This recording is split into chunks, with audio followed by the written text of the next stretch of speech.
Znate li da je znanstveno dokazano da ljudski mozak je izložen 11 milijuna bita informacija u sekundi?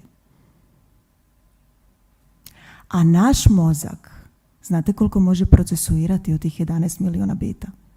Samo 50 bita informacija. Ali svrha ove konferencije je da naučite kako to prepoznati. Postoje razni trikovi za identifikaciju, ali ja ću vam otkriti one najvažnije. Znači, kada vidite bilo koji članak, ja znam da je danas brzina naše drugo ime i brzina nas u više slučajeva nekako poistovjećuje da postajemo i površni na neki način, zato što u toj brzini ne vidimo ključne detalje.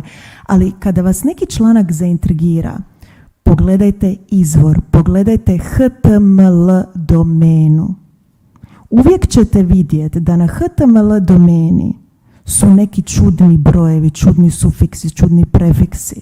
Nešto je čudno, nešto ne odgovara realnoj domeni. Kada vidite tako nešto, možete zatvoriti stranicu i odmah zna da se radi o diseminaciji lažnih vijesti. Je da vas osvijestim da svaki puta kada vidite neku vijest ili nešto, da znate da trebate provjeriti izvor. Kada vidite da vam nešto iskače i neki algoritam vas prati, to je klasični marketing. To je nešto što mi u marketingu jako dobro znamo kako se to zove, zašto se to radi i koje su uopće ciljevi takve neke kampanje.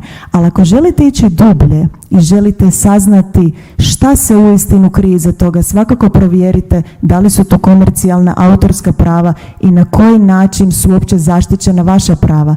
I mladima bi svakako poručila, vaš digitalni potpis ostaje zauvijek na internetu. Tako da nemojte misliti danas nešto što objavite da toga više nema. Svaki puta kada ste koristili WhatsApp i poslali ste vašu fotografiju, ona je pohranjena na određenom cloudu. Da. I ta fotografija nije samo došla od osobe A do osobe B, ona je prošla još jedan međuprostor. Mi sudski vještaci znamo kako vratiti te podatke kada nam trebaju u parničnim procesima i u vještačkim procesima i kako možemo doći do svih tih podataka. Tako da želim vam skrenuti pozornost da govor mržnje neće nestati, to je jasno.